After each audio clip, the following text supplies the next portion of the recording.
It gets spicy, and I like it. That means you've got the right guys when they're starting to make jabs at each other. So it keeps it fresh. I have multiple locations, so I can't be everywhere at once. So when these guys start talking to each other and razzing each other, it gets them a little bit more motivated, and then that turns into a success.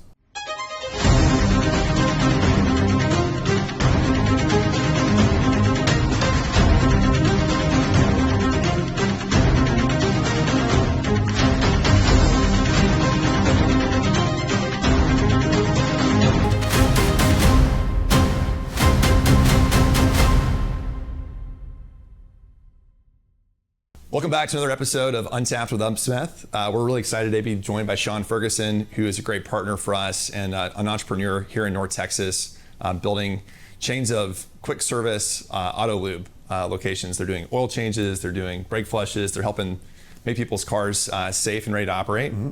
Shawn, it's awesome to have you. Hey, I'm excited to be here. It's great to meet y'all, and this has been a journey in the last 12 weeks, so excited to talk more about it. Totally. Yeah. So for somebody that's out there and they're trying to understand, like, what is Kwik Kar? What's the business that Shawn's running? How would you explain it? So Kwik Kar Lube Tune, we are an aftermarket oil change and light mechanical facility. You'll come here if you need an oil change. We do state inspections. We do oil changes. We do full heavy duty mechanical, but mainly brake jobs, tune-ups. So we are your local neighborhood shop. I think everybody has that experience of driving down the road and seeing the quick oil change location. Yep. How do you think about like the business, and what's the goal of the business, and how do you explain that to your team? Well, I got into this on a whim years ago. I sell oil and lubricants, and these were my customers, so I naturally started getting to know these businesses, and then before you know it, one guy wanted to retire, and so I ended up with one. And so I've always liked the idea of the quick lube, because as a kid, I have fond memories of my dad and I going to Mr. Car Wash in Houston and getting a car wash and an oil change. And they had the big windows, you could watch your car wash, and then you could watch them change your oil, and I was always fascinated with it. And my dad always took a lot of pride in his vehicles growing up, and I kind of got the opportunity to get one of these, and I really liked it. I love that. Yeah. I love that. I love that you started with like what your experience was like as a kid. Mm-hmm. I think that so many entrepreneurs like you had these formative experiences in childhood that then shape things. What was life like for you growing up? I was very athletic. So I was an only child. Both my parents were both very active and very much into my lives. So my dad was a geologist in the oil business for 45 years. My mom was an educator and a coach for 47 years. So it was a lot of me as a young kid watching my parents get up, get dressed, go to work, pick me up from after school care, talk about their day, rinse, wash, and repeat. So kind of that work ethic as an operator was kind of instilled in me early. That's awesome. Yeah. And I've heard some stories about your mom. She's a real no-nonsense nurturer, but very caring and framing things. Yeah, my mom was a college volleyball coach. She started the program at Houston Baptist University. So my mom was always trying to coach me. And as you can imagine, coaches are very intense, but coaches also want success. So as they're being hard on you, they're also ingraining good work ethic into you. So I had a very positive upbringing from my mom and my dad. That's awesome. Yeah. So you were an athlete in high school, but then also beyond that, tell people a little bit about that. I was a baseball player. I started my post-high school career at University of Texas. I was an outfielder at the time. Ended up transferring to a school called TCU in Fort Worth.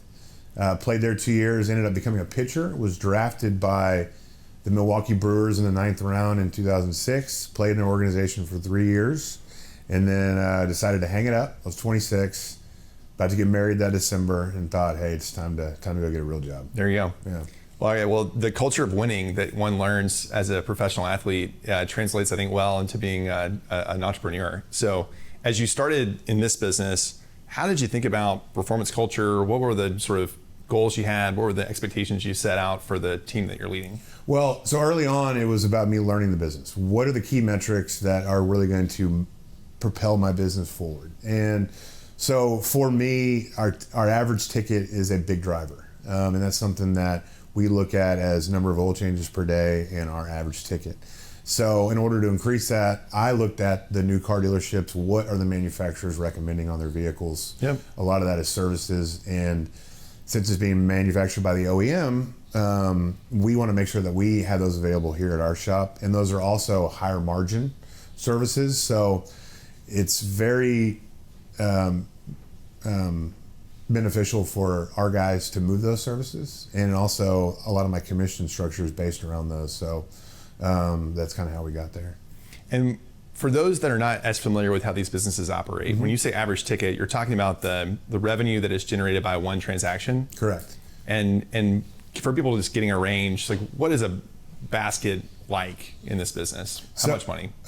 So your basic household change for me is $49 plus a $3.99, waste oil fee. But our ticket average is around $105. Yep. So and we're seeing it more and more that more vehicles are requiring full synthetic. Yep.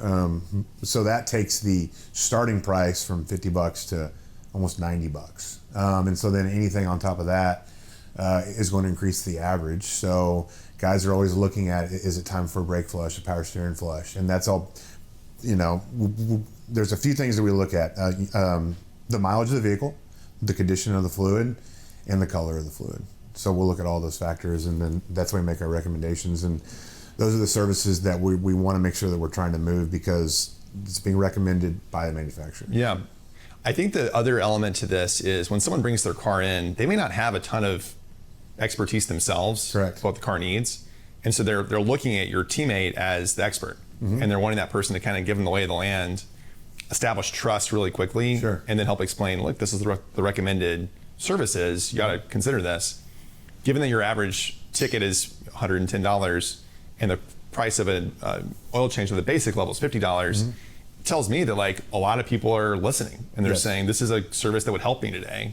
Let me do that. Well, if you think about your average, who is your average customer? So as it comes to a vehicle, I don't know the actual number, but the large majority of individuals do not open their hood on their vehicle, maybe for the life that they own the vehicle. Isn't that wild? It is. So they will go get an oil change, the hood will be closed, they will leave, everything's great, and they will not open that hood again until probably that same technician where they go to get their next oil change is going to open the hood. So it's our job. I like to bring the customers out. I'm a visual learner, and I like to show them the hood. We like to present the hood so we can show them where everything is. And then as they see, if you can see that your fluid level is low, it's obviously going to tell you, we need to do something here. So it's our job to inform the customer and present it to him, our recommendations of what needs to be done. If you pull that cabin air filter out. Yeah, and it's black, and obviously it's time to change it. But our customers are not going to know what they don't know. So it's our job to educate them on their vehicle and keep it on the road and running properly as long as possible. Yeah, well, that's a responsibility for sure. Right. So you're thinking about building a team here, and you have technicians who are both diagnosing what's going on with the car and then communicating that to the owner of the car. How do you think about what type of people succeed as technicians in this sector? Well, so for us, we like to have our technician also speak with the customer as well. I know that some shops will have a service advisor, but so in the interview process, when we are looking at someone's skill set, is if they have the skill set to work on the car. Well, during the interview process, I have to determine, are they forward facing? Can they communicate? And so that's a big box for me to check, because there are a lot of skilled individuals, but our model is that we want them working on the vehicle and also speaking to the vehicle. So they have to have the aptitude of the vehicles, but then the salesmanship to have a ongoing conversation with the customer. And when you look at the folks that are most successful, that have the best customer engagement, what things tend to be true? They're very easygoing. They're extremely approachable. They have a very laid-back mentality, very conversational. I've noticed that there is not a trick to this. It's not a magic trick. You have an elevator speech. You got 30 seconds to talk to the customer once you bring them out and to get their engagement. And the more casual and more friendly you are, just the easier it comes out. When you think about how you create incentives for your team so that they perform in ways that meet your expectation and deliver a really great experience for the people that you're serving, how do you structure it? So we've tried a lot of different stuff, getting meals for the shop, throwing parties, gift cards. Like myself, a lot of our customers are they are motivated by rewards, cash. So with my guys, I like to think of it as we've tried all sorts of stuff, from gifts to gift cards to store lunches and all that. But our guys are extremely, they like cash. So we've experimented with a lot of different items, but mainly it's going to come down to the most services is going to get the highest reward. So you're building this compensation model. It's around some hourly rates and some commissions for some certain services. There's a certain set of things that you want to like really reward, and you'd like to like say people, hey, this is what it means to work here. This is what the performance culture looks like. You've run a bunch of contests towards doing that. How have you thought about contests in the past? Well, I'm a sales guy, so I have always my success is based on my performance, and so I look at that with the techs as well. So I want guys who are sales driven, who understand the model, and they want to go out and they want to compete, because the more success that they have, the more cash they're going to make. The shop's going to do better, and they're going to have that feeling of success, because it's a sense of accomplishment when you actually do a competition and win a competition. Yeah, I've watched that here. I've seen it where Nico, who's such a high performer, will be at the top of the board, and it's almost as though he's working to get double what the next guy has, because he's so motivated by that. How do you hear them talking about it? How do you see it showing up in your culture? So these guys, we have a group text, and they will, sometimes I have to calm it down, because they'll get on there and they'll start chirping to each other. It's a little spicy. It gets spicy, and I like it. That means you've got the right guys when they're starting to make jabs at each other. So it keeps it fresh. I have multiple locations, so I can't be everywhere at once. So when these guys start talking to each other and razzing each other, it gets them a little bit more motivated, and then that turns into a success. That's a shop level. That's really funny. Yeah. It's also, I think, in people having fun at work. And so like the gamification of work is really interesting as a theme across lots of parts of the economy, because it helps to drive it, like what motivates people. Well, in our business too, our guys are outside, and we're in Texas, so it gets very hot, especially during the summer. So any little thing you can do to break up the monotony is really going to help, because these guys can get stuck in some ruts. And even when you're doing competitions, you got to take some time. You got to take a week off, because then it becomes a habit, So I'm constantly tinkering with ways to keep the shop feel fresh, to keep them engaged, and to keep their juices flowing on the competitive side, because it's a challenge, especially when it's 110 degrees outside and a hot car rolls in and you got to work on it. You got to, and that's why between competitions and food, you can keep them pretty happy. Those are the levers. Yeah, that's fun. There's a skilled workforce shortage across the United States, and people are making efforts to help to attack that by talking about, here's what you can do with your hands, here's a chance to like build something very purposeful in your career. When you're bringing someone new in who maybe doesn't have as much expertise yet as a auto technician, how do you think about the competencies that they need, and what are the things you're wanting to see them build in a short amount of time? Well, so we hire, there has to be attention to detail, because that's how you just forget to tighten a drain plug. Well, then that's a big problem, but that's a small detail. So we do have a training program, but a lot of it's done, we don't hire a lot of guys now that have zero experience. Everybody, because where we are as a company, most guys younger will get some of their experience for some of the corporate companies, and they'll kind of come to us with a little bit more experience. But I'm really looking for guys that speak well, and they're not asking me about what's your hourly pay. During the interview, they're asking me about my commission structure. Those are the guys that I want to key in on, because they're not thinking about riding the clock. They're thinking about coming in here and selling something. Adding to the business. So I think that if we hire right, that onboarding process is going to be pretty quick. I've heard you speak before about a mindset early in your career about being focused on like what you can learn and how you can contribute to adding value, as opposed to what you can get.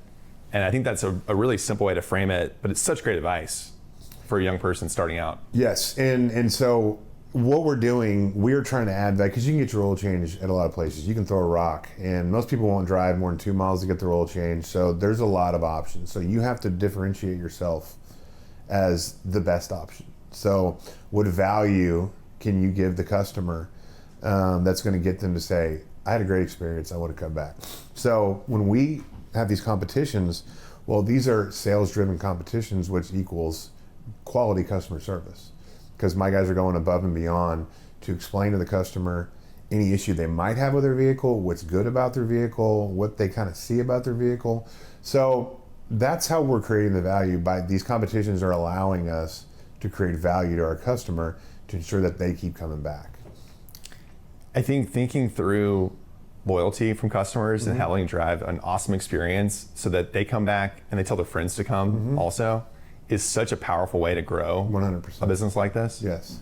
And I love how long-term your focus is, because it's about what's our reputation. And that's going to be the thing that will drive how you grow it. Yeah. And it's all about, so early on when I first bought my first store, I was thinking about, who do you want to make feel comfortable in your store? And for me, that was a female, age 30 to 45 that comes in. It needs to be clean, it needs to smell nice, your guys need to be in uniform, they need to be groomed, and if you can, you have to have a clean restroom, have some coffee, have some clean water, a clean waiting room. If you can check all those boxes, and those are things that we can control, right? And then on top of that, you give them a good value proposition as oh my gosh, these people really do care about my car. Well, then you've got a customer for life. I don't know. The only reason you would not come back is you just want to see if all of the places are this great. So that's kind of what and that's why we like to have our technician greet the customer, show them to the lobby, look over their vehicle, present the hood to them, cash them out, and then give them their keys. I mean, it's a soup to nuts process from the beginning to the end. And when you do that, it's almost like you have your own personal car guy. Yeah. So, and you're in your nice clean lobby to wait for your car to get done.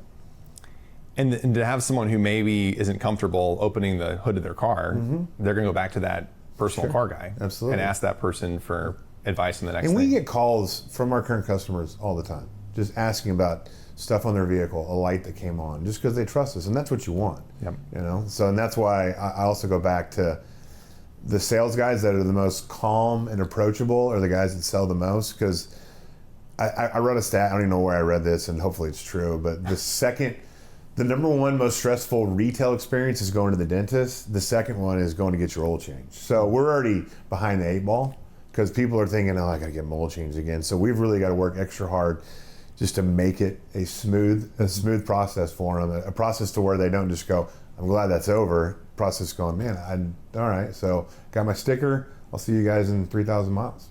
So I love that. Yeah. Advice you have to other entrepreneurs that are thinking about, how can I use technology to be able to accomplish some of these customer service goals? Yeah. You've been experimenting with a bunch of things. I'm curious about your take. I have. So it is, for me, it's you really do have to have an open mindset. Technology is moving at a pace that's way faster than I'm moving with my current business. So it seems like there's new options all the time. So it can be overwhelming, but this was a program where I was doing this analog competitions beforehand. I like to do them, so I would tell the guys, hey, we're going to do a Friday, Saturday competition. Who can do the most brake flushes? And I would have to calculate it, and I got other things going. I got 3 kids, you know. So then the competition's over that Saturday at 5, and it's like next Tuesday, I'm like, oh, I need to update these guys in the competition. And it's almost like an afterthought, and I'm having to do it. With this one, it was great because it's all right there at your fingertips. It's done for you. The guys can easily look, they can keep track of it. So this is a box that was checked very early on. But another thing for me is that if I can't track the results, I can't do it.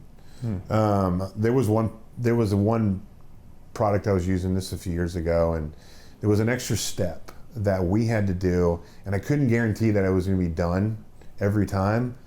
So since I couldn't guarantee that, and I couldn't find a procedure to make sure it's done every time, we had to get rid of it. You know, just because I couldn't guarantee I was going to be able to utilize this 100% of its capability. So that's one reason.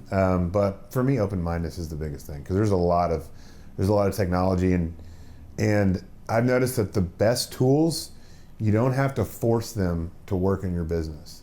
They naturally will just kind of work in it. And so far Compete has really just naturally, from the first week we ran it, just worked seamlessly.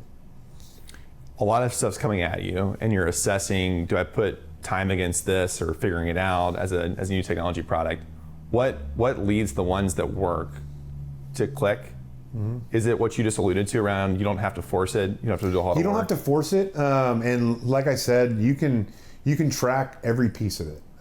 So if there's one piece, like I mentioned earlier, there was one step that I couldn't guarantee that was going to get done every time, so it didn't work for me. With this product, there's not a lot of steps to it, and it's very customizable. So I can find, for example, we were having issues selling some air filters. So my GM had a great idea of like, well, let's have this competition, but in order to qualify for the competition, you have to have a buy-in. The guy has to sell 10 air filters in order to qualify for the competition. So that's where I could find a way to make this one competition work for me. It checked multiple boxes. Yeah. Don't sign any long-term contracts. There you go. We have been working together for a few months, and in our partnership, one of the things that's been really great to learn from you has been how do you think through what will motivate behavior, and how can you help guys or women be able to like really drive a better outcome mm-hmm. for the end customer. And so as we've thought about designing our product to support your team, it's largely been around data transparency, mm-hmm. getting really clear information that's easy to access and doesn't require a change in your workflow. Mm-hmm. It just happens in the background. And then presenting that information in a way that's going to motivate some action. It's going to motivate the person to say, gosh, I want to go an extra step, or I'm going to really figure out a way to team on this. When you look at the data, what sort of results have you seen? Well, so I'll go back a little bit, and just going into, so me being a salesman myself, my whole career, as a salesman, you have those days where you'll get in your car and you'll be pulling out of your driveway and you go, do I turn right or turn left? You just don't know what to do that day because you got a lot going on. These competitions and this app is great because it's very simple to use. The guys can access it very easily. And it's for whatever reason, the simplicity of it gets them focused on one task, and that gets them going in the right direction. Because when you look at a car, and there's a million things that you could address on that vehicle. There's a lot. And the more technology, the more the stuff there is to break on vehicles. So, getting these. If this is the theme of the week, is we're doing coolant flush competition. Well, guys are going to know. All right. Well, I got to make sure I'm checking coolant reservoirs, and that just gets you checking everything else, and it just gets you to highlight one thing. And so the simplicity of it, how they can check it on their phones, they always have access to it, and then the rules are simple. And for whatever reason, it gets guys going in the right direction, and it produces results. Simplicity is powerful. Keep it simple, stupid. That's right. Yeah. My dad used to say that on the farm. Yeah. And it's right. I had on a side note, he was a second cousin. He was on my dad's side, but he was a home builder. And he would tell me, because I was young and I used to ask him advice and stuff, and he used to tell his employees, I wish you guys were just a little bit more lazy. And I used to ask him, what do you mean by that? And he goes, well, I've noticed, I say lazy, but I wish they would double and triple check things, because a lot of times guys will just get in too big of a hurry and they just start making mistakes. Sometimes you just gotta slow it down and make it simple. Yeah. And this app does that. Yeah. So slow is smooth. Slow is smooth. Smooth is fast. That's it. Yeah. I'd love to do a couple lightning round questions with you. Yeah. We designed these on the podcast to get a chance to learn from people and their life experience. And so the first question is, any examples of books you've read that have really impacted the way you think about things and led you to change your behavior? Yes. So I'm actually currently reading this book for the third time. It's called Never Split the Difference by Chris Voss. You've read it? Yes. Chris Voss was a head CIA hostage negotiator. He wrote a book. And so early in my sales career, and for the longest time until I finally read this book and I had an aha moment, is that when sales, you need to be comfortable talking about money. A lot of times we're not comfortable talking about money. And in sales, when we're talking to people about their vehicles, you got to fix something. And you usually don't want to fix it, and it's going to cost money, but that's okay, and we understand our value, and we stand by our work, and we don't hide from our customers, so we're not the cheapest place to go. But here's the thing, we're always going to help you out. You know, we're going to be firm on our price, but we're going to deliver. You know, and I'm not going to split the difference. You know, because I know that at the end of the day, we're going to do a good job, and if we don't, we're going to make it right. And so that book has really taught me how to have what you might consider awkward conversations and make them more approachable. And then also too, it's taught me not to negotiate with myself, because a lot of us, especially when we're young, when you enter into a negotiation, you automatically start negotiating with yourself. And why we do it, I don't know. But this book has taught me immensely about just how to handle a negotiation process, like the mentality of it. One of the things in that book that I think is powerful is like naming things. You got to label it. Yeah. By labeling things, then you sort of like take some of the juice out of them, and now it's just a thing to be traded or acknowledged. Are there other things as a business leader from that book or others that you put into practice now as habits? As habits? Yeah. Well, I have a habit, and it might be good, it might be bad, I'm not really sure, but it's how I operate, and it comes from my time as a professional baseball player. I learned a very important lesson going from an amateur athlete to a professional athlete, and especially in college. When you're recruited in college, you're given a scholarship, and you're being paid in a way to go to school there. And that coach, that manager, that's his roster. He can't go out and find new players during the season because you've had your time to recruit. Once you get in, and so they will at times get you to do things by maybe yelling and screaming because they have nothing else to resort to other than yelling and screaming. Well, once you get to pro ball, well, you're being paid, and they have farm systems, and your coaches are telling you what to do, but they're doing it in a very calm manner.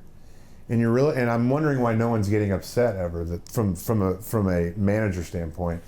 And I learned because they've hired you to do a job. And if you can't do the job, you're at a level where they just fire you and you get replaced. So I learned that early, and I kind of have that, and I tell my guys the same thing. Like, I'm not going to come into the shop and scream and yell at you. You have a manager. We're all adults. We all know exactly what our job responsibilities are. So I treat these guys with respect, almost like a professional organization, pro team, where I'm going to talk to you calmly about what we need done, and we're going to evaluate you. And if you can't do it, and listen, it's no hard feelings. We got to move on. But we've also given guys with that same approach that are naturally gifted at selling to kind of pave their own path, because we're not putting them in a box and saying this is how you have to sell. We're saying, I feel like I've hired the right guy, and here's my goals I'm going to give you. Now let's see if you can go do it. So it creates a really kind of free flow, you know, because we have managers and they're watching us every move, but it's not telling them like, here's your script, say it, and say it exactly like this. So clear expectations, clear accountability, and I've done the legwork on. I think I've hired someone that's qualified. So now let's see if you can go do it. And if you can do it, you're gonna be rewarded. So if you were to go back in time and give advice to your past self from your present self, what would you ask for more help and be more humble. I think it goes on to I was an only child, so I didn't have brothers and sisters to go to, like kind of like emulate, you know, learn from, or go to them and manipulate if they're younger brothers and sisters. So I was doing a lot of stuff myself growing up. I was always on teams. I was doing stuff myself. So as I got older, I realized you can ask people for help. It's okay, and people really do want to help if you're genuine. So that's my looking back on my younger self is. Ask for help. Don't be scared to ask for help, because people generally will give it to you. Yeah. So. People are listening to this, I'm sure, like loving learning from you. How could they connect with you? How could they support things you're working on? Sure. Well, I don't have a huge presence online. I am on Instagram. I am on the Facebook.